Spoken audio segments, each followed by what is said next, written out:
All right, ladies and gentlemen, welcome into the Rocky Top Insider postgame show. This is Ryan Shumpert. I am Rick Butler, standing right here in Knoxville as Tennessee defeats Tarleton State by a score of 65-46.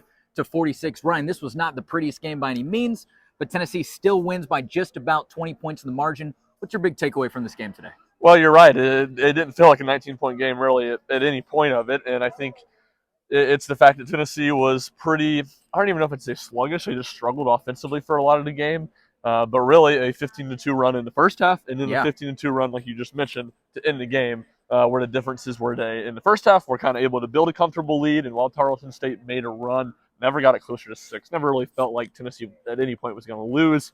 And then when it got to 6, Tennessee finished the game strong, played good defense, turned some defense into offense, and hit their free throws down the stretch. I want to ask you about two players in particular, one of them being Josiah Jordan-James, once again kind of continuing this hot streak that he's on, coming off of that 20-point showing against North Carolina State. He comes back, has 10 points, 10 rebounds, so he notches a double-double under his belt. I want to hear your thoughts on him. But then also I want to move on to Dalton Knecht a little bit. Rick Barnes talked about him after the game. Dalton Knecht gets 6 points, 3 rebounds, and 0 assists on the night. Just kind of want to leave those two guys. What do you think about those? Well, Josiah, I mean, he really didn't shoot the ball very well tonight. I think he ended 2 of 8 from three-point range, and it wasn't a very efficient double-digit scoring performance, but he did have a big basket win at one point when Tarleton State got it 6, and Tennessee was struggling to score on a scoring drought. And then, again, it's what Josiah Jordan-James does well. He's able to make an impact on the game even when he's not scoring. We saw that with the rebounding and certainly, again, with the defense.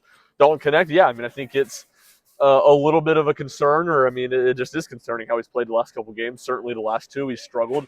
He did kind of spark that start of Tennessee's run in the first half, but then kind of went away offensively. And then again, for the second straight game, he is left on the bench in the final, 6-8 minutes of the game. So he's a guy that Tennessee needs to get more from, get what they got earlier in the season from him. And I think this whole Tennessee team is going to be benefited from a nice long break from Christmas. I think the team gets 5 days at home. Obviously, they don't play a game in 12 total days until January 2nd against Norfolk State. But I think as much as anybody, Dalton Knecht could use this break to get a little bit fresh and hopefully come back and we'll be able to find some different ways and some more patience to attack defenses. Yeah, Rick Barnes said after the game, he said both Dalton Knecht and Jordan Gainey not totally healthy right now. And then again, I think that kind of leads to your point of that rest, that time away from the court is certainly going to be needed for both of them. But I also thought it was interesting in that press conference how he talked about how, hey, there's easy points that you can get in transition, right? There's other things that you can be sort of doing to be affecting the game while you're trying to find your shot. I think those are all good things for Dalton Knecht to work on. But again,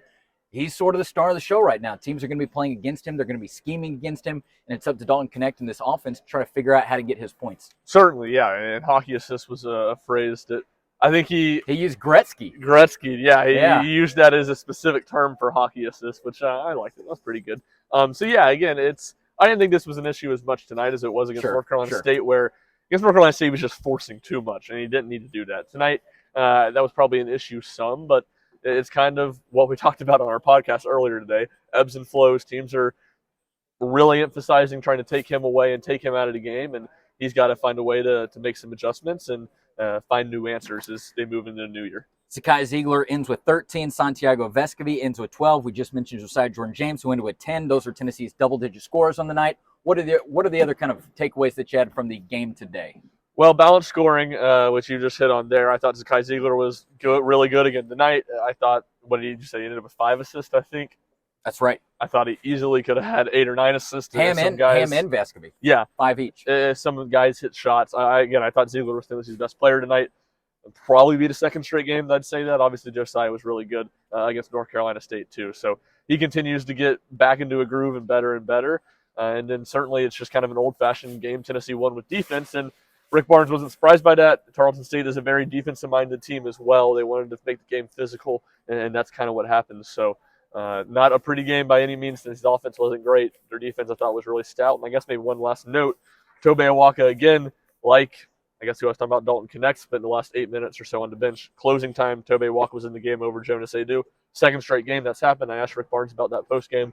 More Tobe, more Jonas Adu. He said a little bit of both. And one thing he did mention that I think showed up to me in these last 2 games was smaller big men who are stronger going right into Jonas Adu's chest and scoring at the basket. He said he's got to be able to play stronger, play with a little bit more leverage to take that option away. And obviously Tobe Awaka is kind of built like a lot of those guys that can do that. So he's kind of provided an answer for Tennessee to those concerns. Yep, no doubt about it. Ladies and gentlemen, that's going to wrap it up for us here today. A little bit of a break here between these basketball games. Tennessee will be back here on this court on January 2nd. That will be a game against Norfolk State. And that's the final non-conference game up until SEC play starts. I believe Tennessee's going to be hosting Ole Miss on the 6th. Is that correct? That is correct. There you go. So that's going to wrap it up for us today. Again, Tennessee defeats Tarleton State by a score of 65-46 right here in Knoxville. This is Ryan Shumpert. I'm Rick Butler. We'll see you back for the next one. You've been listening to the RTI Postgame Show.